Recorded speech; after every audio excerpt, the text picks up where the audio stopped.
اعوذ باللہ من الشیطان الرجیم بسم اللہ الرحمن الرحیم۔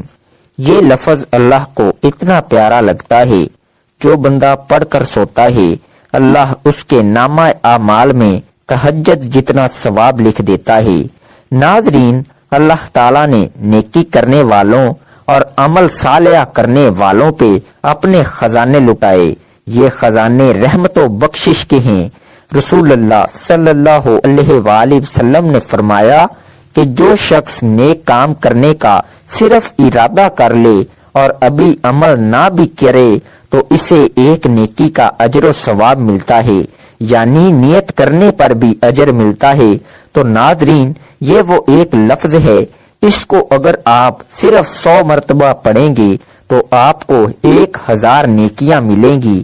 اگر آپ اس لفظ کو 200 مرتبہ پڑھیں تو آپ کو 2000 نیکیاں ملیں گی۔ اگر آپ اس لفظ کو زیادہ مرتبہ پڑھیں گے تو آپ کو اور زیادہ نیکیاں ملیں گی۔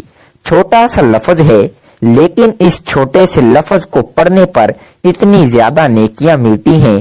تو اگر آپ اس لفظ کو فرض نماز کے بعد پڑھیں گے تو سوچیں آپ کے نامہ اعمال میں کتنی زیادہ نیکیاں لکھی جائیں گی۔ اگر آپ صبح شام اس لفظ کو پڑھیں گے تو سوچیں آپ کا نامہ اعمال کتنی زیادہ نیکیوں سے بھر جائے گا، کتنے زیادہ گناہ معاف ہوں گے، کتنے زیادہ آپ کے درجات بلند ہوں گے، اور آپ کے ایک لفظ کی برکت سے اللہ پاک آپ سے راضی اور خوش ہو جائیں گے۔ پھر آپ جو مانگیں گے آپ کو ملے گا۔ رسول اللہ صلی اللہ علیہ وآلہ وسلم نے اپنے اصحاب سے فرمایا، کیا تم میں سے کوئی روزانہ 1000 نیکیاں کمانے سے بھی عاجز رہ سکتا ہے؟ تو حاضرین مجلس میں سے کسی نے پوچھا، کیسے ہم میں سے کوئی 1000 نیکیاں کما سکتا ہے؟ تو آپ صلی اللہ علیہ وآلہ وسلم نے فرمایا کہ 100 بار سبحان اللہ کہے تو اس کے لیے 1000 نیکیاں لکھ دی جائیں گی، یا 1000 گناہ اس کے مٹا دیے جائیں گے۔ جبکہ ایک اور روایت میں کہ اس کی 1000 نیکیاں لکھی جائیں گی اور 1000 برائیاں مٹا دی جائیں گی۔ اگر انسان اس سے زیادہ یہ عمل کرے، یعنی اس کو زیادہ پڑھے، تو اس سے زیادہ اجر لکھا جائے گا۔ سبحان اللہ کا مطلب یہ ہے کہ اللہ تعالیٰ کی ذات تمام عیوب اور نقائص سے پاک ہے، یا میں اللہ تعالیٰ کی پاکیزگی بیان کرتا ہوں۔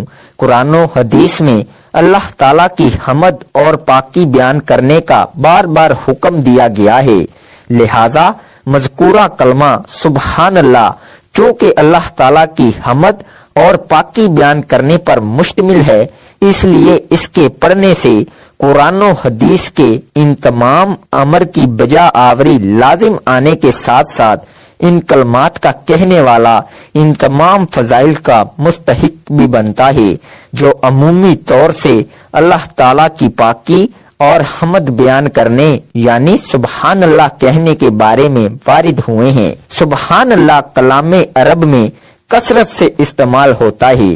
دوران گفتگو، موقع و محل کی مناسبت سے عرب لوگ اسے بکثرت استعمال کرتے ہیں، اور نبی کریم صلی اللہ علیہ وآلہ وسلم نے اپنی زبان رسالت سے کلمہ سبحان اللہ کی خاص فضیلت بیان کی ہے۔ سبحان اللہ اس کا مطلب ہے اللہ پاک ہے۔ رسول اللہ صلی اللہ علیہ وآلہ وسلم نے فرمایا کہ جو شخص بھی سبحان اللہ ایک دن میں 100 مرتبہ پڑھے تو اس کے صغیرہ گناہ مٹا دیے جائیں گے، چاہے اس کے گناہ سمندر کی جھاگ کے برابر ہی کیوں نہ ہوں۔ رسول اللہ صلی اللہ علیہ وآلہ وسلم نے فرمایا کہ جو شخص بھی صبح و شام سبحان اللہ 100 مرتبہ پڑھے تو قیامت کے دن اس سے افضل عمل کسی کا نہیں ہوگا، سوائے اس شخص کے جس نے اس کے برابر یا اس سے زیادہ ان کلمات کو پڑھا ہو۔ حضرت جابر رضی اللہ عنہ سے مروی ہے کہ حضور نبی کریم صلی اللہ علیہ وآلہ وسلم نے فرمایا، جس نے کہا سبحان اللہ اس کے لیے جنت میں کھجور کا ایک درخت لگا دیا گیا۔ رسول اللہ صلی اللہ علیہ وآلہ وسلم نے ایک دن صحابہ کرام سے فرمایا کہ سبحان اللہ 100 مرتبہ پڑھو، جس نے اسے 1 مرتبہ پڑھا اس کے لیے 10 نیکیاں لکھی جائیں گی، اور جس نے اسے 10 مرتبہ پڑھا اس کے لیے 100 نیکیاں لکھی جائیں گی، اور جس نے اسے 100 مرتبہ پڑھا اس کے لیے 1000 نیکیاں لکھی جائیں گی، اور جو زیادہ پڑھے گا تو اللہ رب العزت بھی اسے زیادہ عطا کریں گے، اور جو اللہ رب العزت سے بخشش طلب کرے گا تو اللہ رب العزت اسے بخش دیں گے۔ سبحان اللہ کہنے کے بے شمار فوائد ہیں۔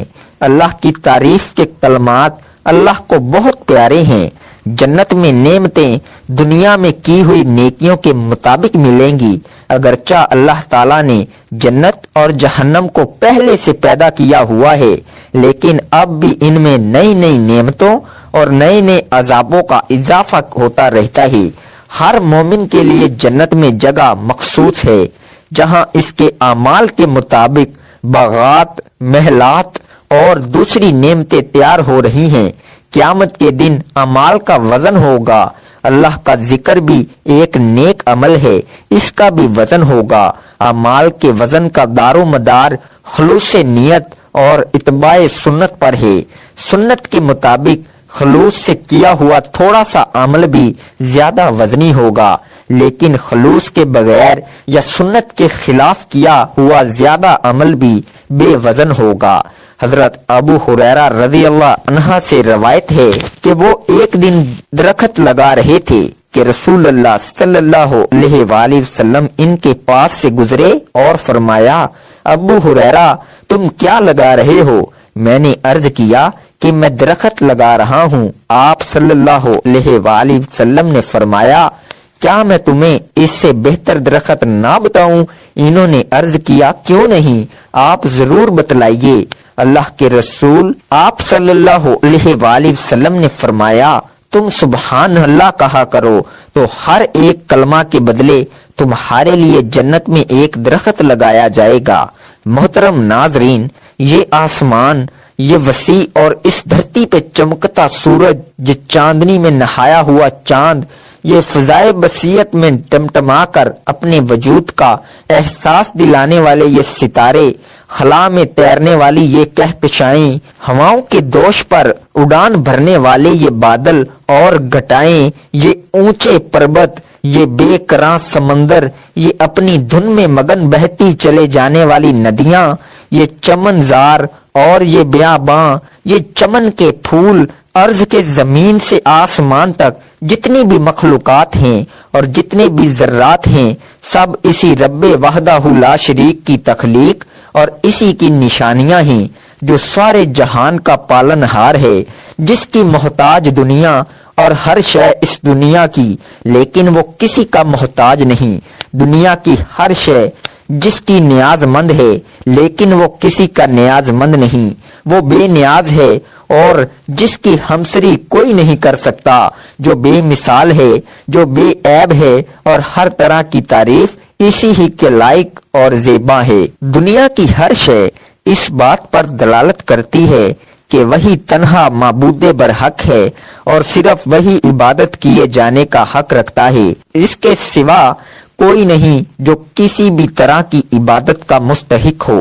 محترم ناظرین، دنیا میں جتنی بھی مخلوقات ہیں، چاہے وہ زمینی ہوں یا آسمانی، ہجری ہوں یا بری، فضائی ہوں یا خلائی، اونچے اونچے محلوں میں رہتی ہوں یا پھر تنگ و تاریخ آشیانوں میں یا گھریلو نسلوں میں، ساری مخلوقات کی تخلیق کا مقصد صرف ایک ہے، اور وہ رب کائنات کی عبادت و بندگی اور تسبیح و تحلیل اور تمہید و تقدس کرنا ہے۔ اور یہ سچ ہے کہ کائنات کی جاندار اور بے جان تمام چیزیں اور تمام مخلوقات رات دن رب کائنات کی تسبیح تحلیل میں مگن اور مشغول رہتی ہیں۔ یہ اور بات ہے کہ ہم اور آپ سمجھیں یا نہ سمجھیں، اس بات کی گواہی اسی ذات بے عیب نے دی ہے جس نے ان تمام مخلوقات کو پیدا کیا ہے۔ وہ کہتا ہے، ترجمہ: ساتوں آسمان اس کی حمد و ثنا کے ترانے گاتے ہیں، زمین اس کی تعریف و توصیف کے نغمے گنگناتی ہے۔ زمین پر جتنی بھی مخلوقات بود و باش کرتی ہیں، سب اسی کی تسبیح و تمجید کے ساتھ چھیڑتی ہیں۔ کوئی ایسا نہیں جو اس کی حمد کے نغمے، اس کی ثنا اور توصیف کے ترانے نہ گنگناتا ہو۔ اور بات یہ ہے کہ تمہیں ان کی تسبیح کی زبان، ان کی تمجید کا اندازہ جدا گانا سمجھ میں نہ آتا ہو۔ مچھلیاں پانی میں اور چرند پرند فضاؤں میں اس کی حمد و کبریائی کے نغمے گاتے ہیں۔ اللہ تعالیٰ نے اس کائنات کو تخلیق کیا، اسی لیے تخلیقی اعتبار سے اس کائنات کا ایک ذرہ بھی اللہ تعالیٰ کی مرضی کے بغیر حرکت نہیں کر سکتا۔ اور اللہ تعالیٰ قرآن پاک میں فرماتے ہیں کہ جب اللہ تعالیٰ کی منشا ہوتی ہے کسی کام یا امر کی، تو اللہ تعالیٰ اسے حکم فرماتے ہیں کہ ہو جا، تو وہ ہو جاتا ہے۔ یعنی اسے کسی بھی مطلب میں کسی بھی چیز کی محتاجی نہیں ہوتی۔ اللہ تعالیٰ نے اس کائنات کو عدم سے وجود بخشا، تو اللہ چاہے اس کائنات میں کر دیں کچھ بھی، اس میں منع نہیں ہو سکتا۔ یہ اللہ قادر مطلق کی قدرت کاملہ ہے، اور اللہ تعالیٰ بڑی شان والے اس کے واحد مالک ہیں۔ قرآن مجید میں اللہ رب العزت فرماتے ہیں کہ بے شک دل کا سکون اللہ کے ذکر میں ہے، یعنی انسان پوری دنیا میں سکون کی تلاش کر لے نہیں ملے گا، کیونکہ حق تعالیٰ نے خود بتا دیا کہ دل کا سکون میری یاد میں ہے۔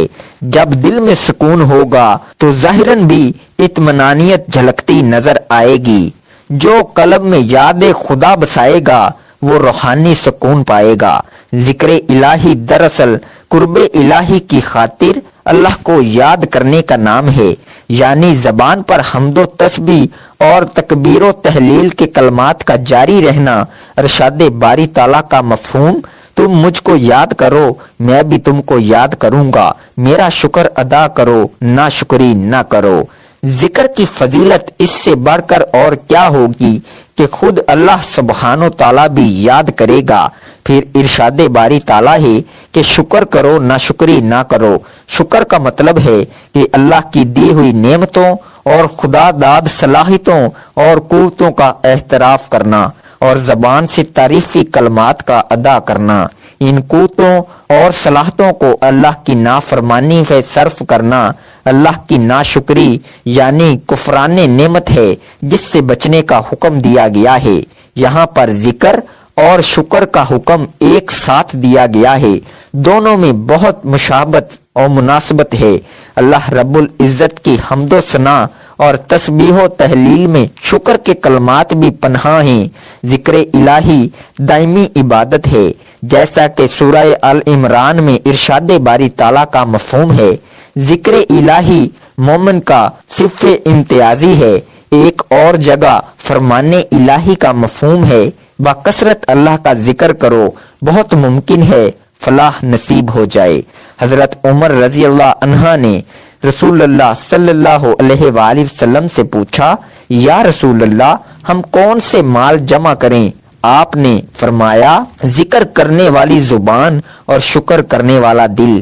ایک اور موقع پر آپ صلی اللہ علیہ وآلہ وسلم نے فرمایا، اللہ کا ذکر دلوں کے لیے شفا ہے، اللہ کا ذکر تمہارے سب اعمال سے افضل ہے۔ ذکر الہی کی حقیقت جاننے اور اس کی افادیت سے اچھی طرح مستفید ہونے کے لیے ضروری ہے کہ ذکر الہی کی 3 اقسام کو مختصراً بیان کر دیا جائے، تاکہ ذکر کی اصل حقیقت اور افادیت اچھی طرح واضح ہو جائے۔ نمبر 1 ذکر باللسان، نمبر 2 ذکر بالقلب، نمبر 3 ذکر بالعمل۔ مردرجہ بالا تینوں اقسام میں ہم آہنگی ہوگی تو ذکر الہی اصلاح قلب کے لیے شفا اور کیمہ ثابت ہوگا۔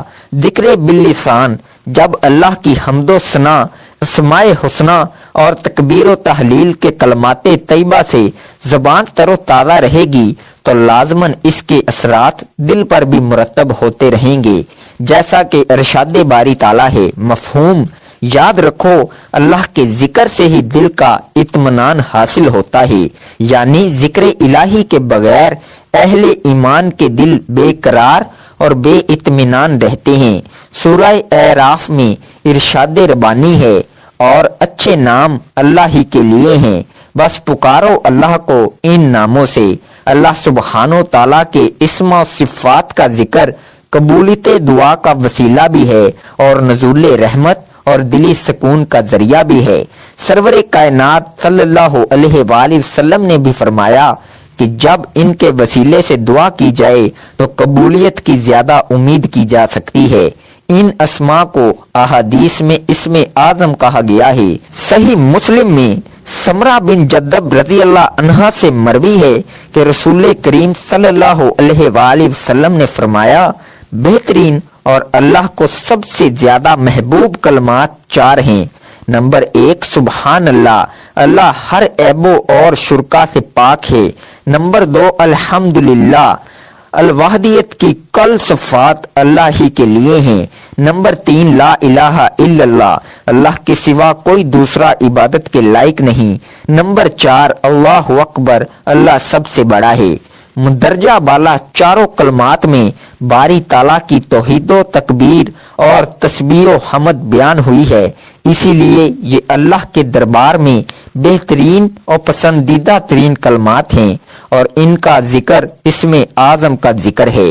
رسول پاک صلی اللہ علیہ وآلہ وسلم نے اپنی بیٹی فاطمہ رضی اللہ عنہا اور ان کے شوہر حضرت علی رضی اللہ عنہا کو ہدایت کی تھی کہ جب تم سونے لگو تو ان کلمات کو پڑھ لیا کرو، جسے ہم تسبیح فاطمہ کے نام سے موسوم کرتے ہیں۔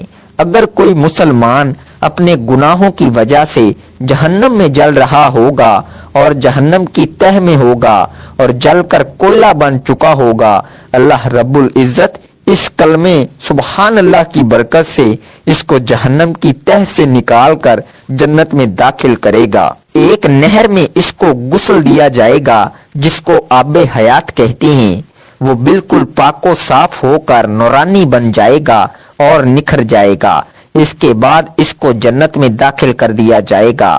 ساری کائنات اللہ کا ذکر کرتی ہے، پہاڑ اللہ کا ذکر کرتے ہیں، کائنات کا ذرہ ذرہ اللہ کا ذکر کرتا ہے اور کائنات کا ذرہ ذرہ اللہ رب العزت کی موجودگی کی، اللہ کی صفات کی اور اللہ پاک کی قدرتوں کا مظہر ہے۔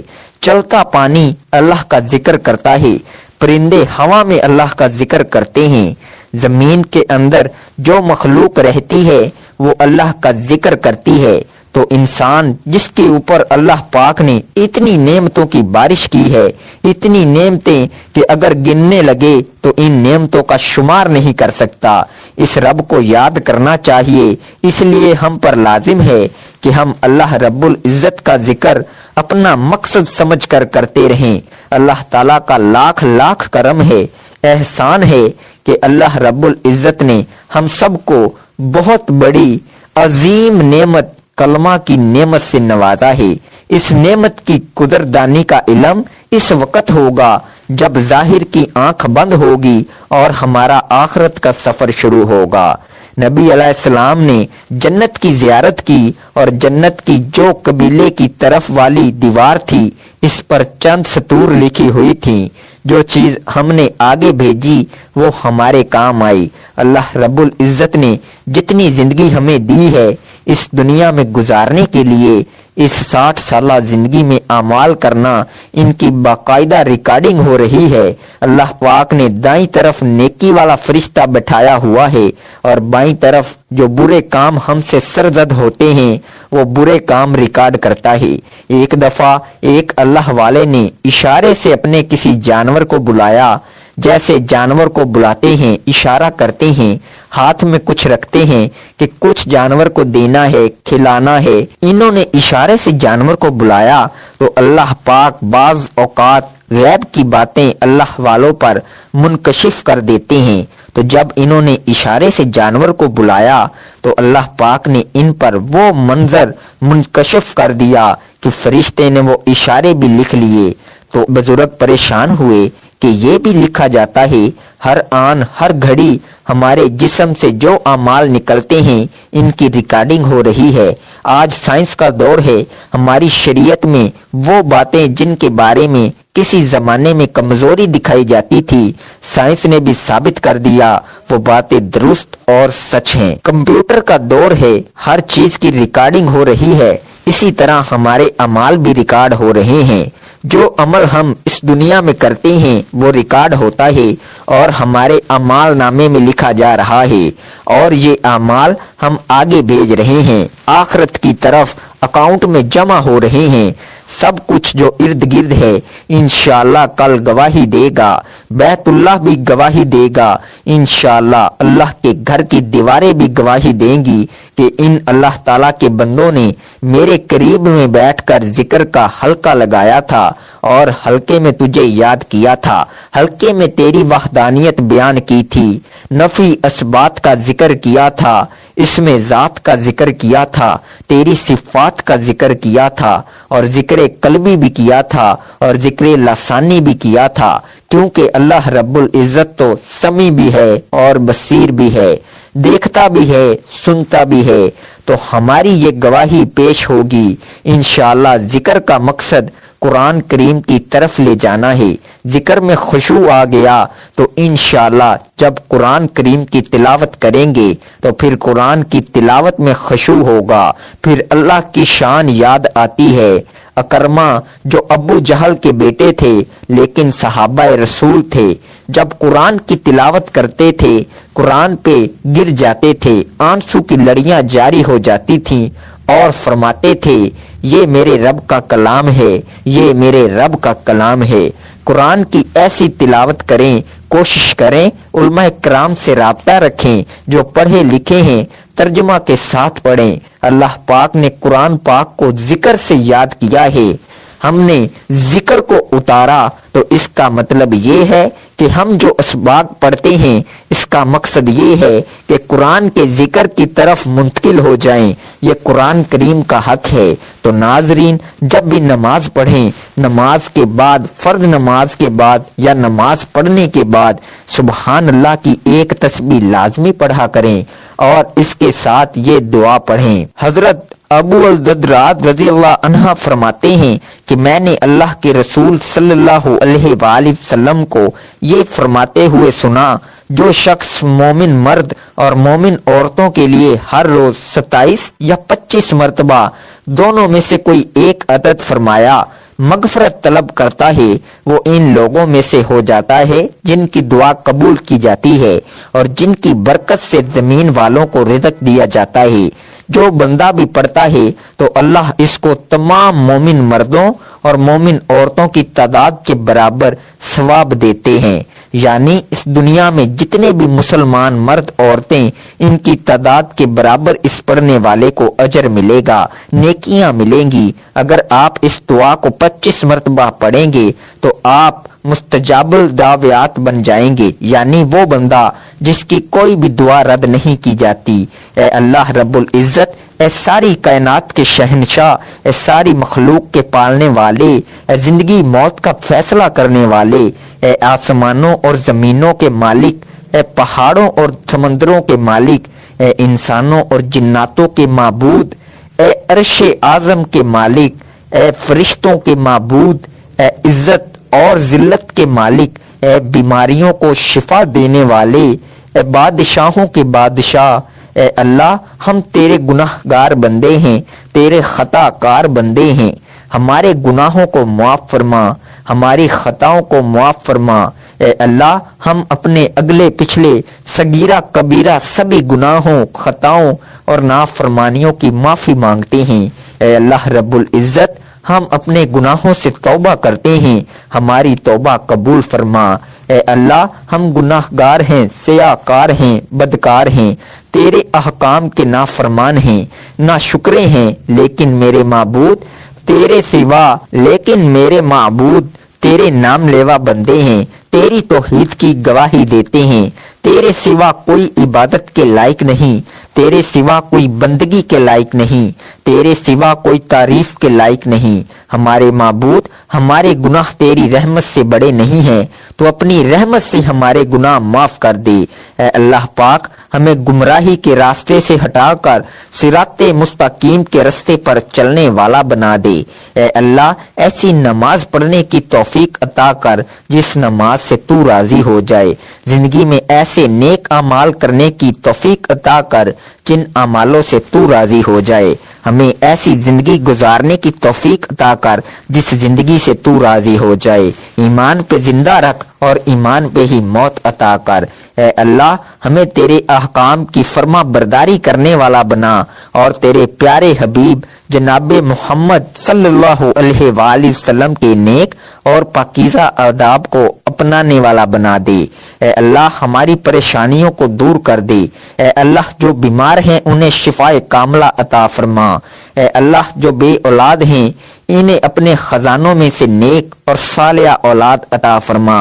اے اللہ، جن کے جو کام رکے ہوئے ہیں وہ پورے کر دے۔ اے اللہ، بچھڑے ہوں کو ملا دے۔ اے اللہ، شادی شدہ جوڑوں میں محبت اور خلوص پیدا کر دے، ان کی زندگیوں میں برکت ڈال دے۔ اے اللہ، تمام لڑکے اور لڑکیوں کے نصیب اچھے کر دے۔ اے اللہ، جو قرض کے بوجھ تلے دبے ہوئے ہیں ان کا قرض جلد سے جلد ادا کروا دے۔ اے رب العزت، شیطان سے ہماری حفاظت فرما۔ اے اللہ، حلال رزق کمانے کی توفیق عطا فرما۔ تو آپ اس عمل کو لازمی کریں، اسے شیئر کریں اور اس ویڈیو کو لائک کریں۔ جزاک اللہ۔